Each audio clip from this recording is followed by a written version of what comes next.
Hello, labor. I tell you, aren't you tired by now? Well, you've heard 14 of us. 10 minutes, you already put it up. I'm using up my time. I'm not going to, okay.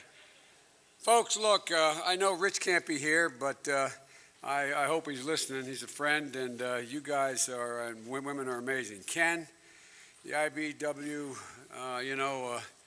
I was saying a little moment ago, if the storms are going through here, that actually go through, and next time someone sees one of these guys climbing up a pole, fixing a generator in a lightning storm, hope the hell they realize they need him or her a hell of a lot more than they need an investment banker, but that's a different story. No, I'm not joking. I'm not joking. And Charlie, thank you very much. Look, I wouldn't have won my first race were it not for labor. My state used to be a right-to-work state, and you've probably heard there's a few corporations in Delaware, but I've been proud to be pro-labor my whole career. As that old saying goes, you all brung me to the dance. That's how I got elected in the first place, not a joke.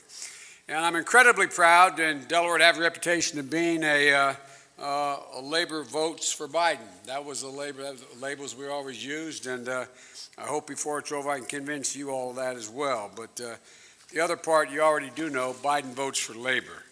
I was raised to understand that, the fact is that Wall Street didn't build this country. Ordinary middle-class Americans given half a chance built it. And the only reason, this is not hyperbole, I've been saying this for over 35 years, there's only reason we have a middle class is unions, not labor, unions, organized labor, unions. And that's a fact. I know I only got 10 minutes, so let me get right to it if I go through it pretty quickly here, folks. Look, the fact is that you're the reason why we're going to rebuild the middle class. It's been decimated by these policies. You all know it. The bottom's fallen out.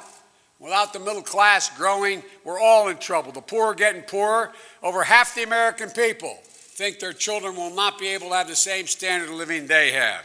In fact, the union movement is your right to organize, and you're the only counterweight out there to corporate greed. You're the only counterweight, the only one keeping the barbarians from the gate. When's the last time you sat across a table negotiating with a business manager for an outfit, a corporation, and they looked at you like they actually respected you? I'm not joking. Think about it. Think about it. When's the last time that happened?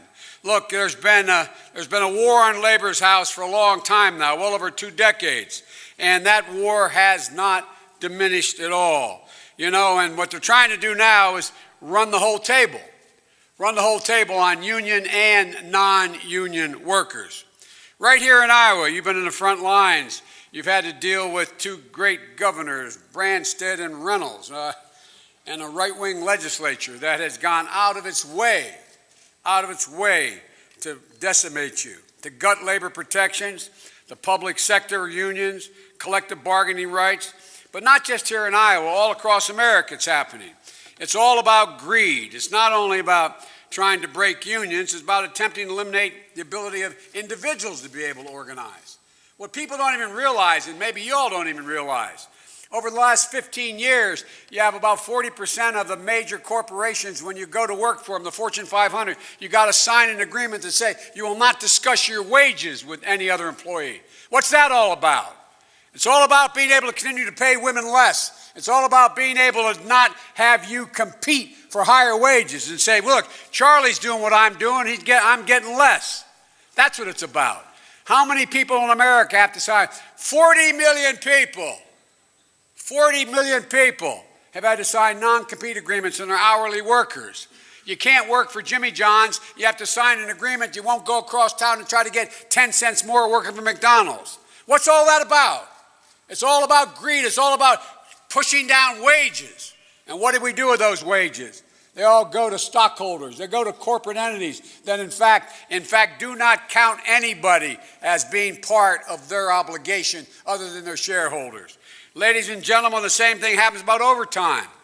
Look what's happened. You have in the United States of America, 4 million people were classified as management last year who were no more management than I can fly, than if you control the guy or the woman who brings out the forklift to stack the spaghetti sauce on the shelf, you're all of a sudden management. That cost 4 million workers in America $1.2 billion last year. It's wrong. It's simply wrong.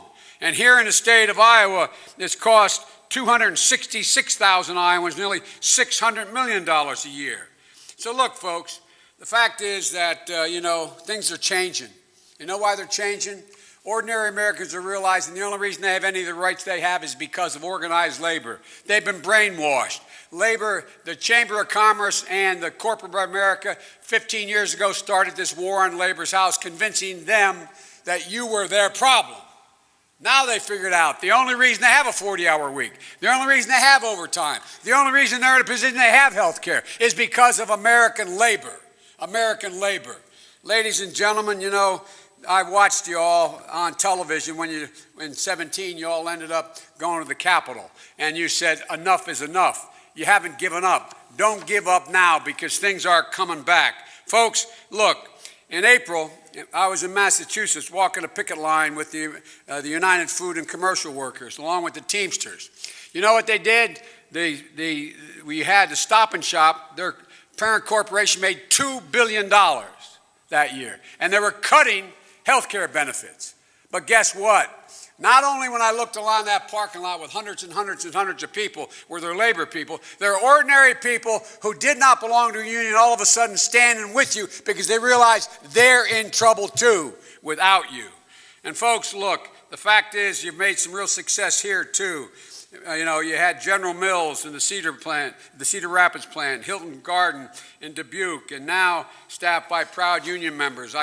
My time is probably running out, so I got to get to this quickly. Look, folks, as your president, I promise you, I will stand with you. If you look at my record, I've always stood with you and never been afraid to take on the opposition, the corporations, and the big money. When the president asked me to do the Recovery Act, one of the big things they came after was wanting to do away with Davis-Bacon. Davis-Bacon was saved, and we saved your bacon, you saved our bacon, because what people don't understand is not only do you deserve what you get, you are the most qualified workers in the world. You're the best workers in the world. You are trained. You are the best. You save these guys tens of billions of dollars over time because you know what you're doing, and they don't recognize it at all. Ladies and gentlemen, we fought together against right-to-work laws, and, we've kept up the drumbeat of fair play, fair pay, I should say, and because the American people are owed a raise, we need everybody's for this now, wasn't when I was talking about it, a $15 minimum wage. And look, folks, as Rich would say, one job ought to be enough. One job ought to be enough.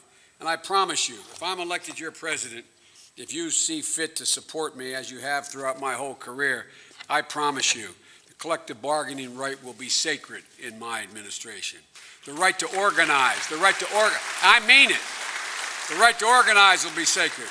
I was the original co-sponsor, but we would have made it easier to organize. And folks, here's what I want to do. I want to not only want the PRO Act, but the fact of the matter is we've got to put real penalties in the way of these employers who try to intimidate you from being able to organize. Captive audience meetings, threats of retaliation, taking out ads, firing labor organizing like Boeing did. Not only should the corporation pay, the individuals who do it, including the CEO, should pay out of their pockets, not out of the pockets of, I mean it. I absolutely, positively mean it. That's the only thing that's going to stop it, because their pay is just outrageous to begin with. And ladies and gentlemen, when there's a National Labor Relations Board in my administration, they'll be back wearing striped shirts, and there will be unions recognized. There will be representation there. And, my dad used to have an expression. He said, Joey, a paycheck's about a lot more, a job is about a lot more than a paycheck. It's about your dignity. It's about respect. We got to start treating American workers and those who you've organized with respect.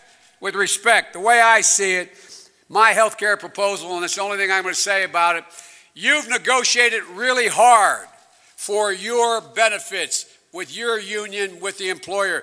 And my plan, you get to keep it. You don't have to give it up. You don't have to give it up. You're able to keep it, and you're able to do what I propose, is expanding the health care proposal of Obamacare and provide a Medicare option. You'll be able to keep your negotiated plan. You worked like hell. You gave up wages for it, and it's better than many of them are better than the plans that are out there now. So, folks, and I assure you one last thing. There will be no trade agreement in my administration without organized labor sitting at the table. God love you. I need you. Look me over. I promise you, you'll never have a better friend in the White House. I guarantee it. Thank you all very much.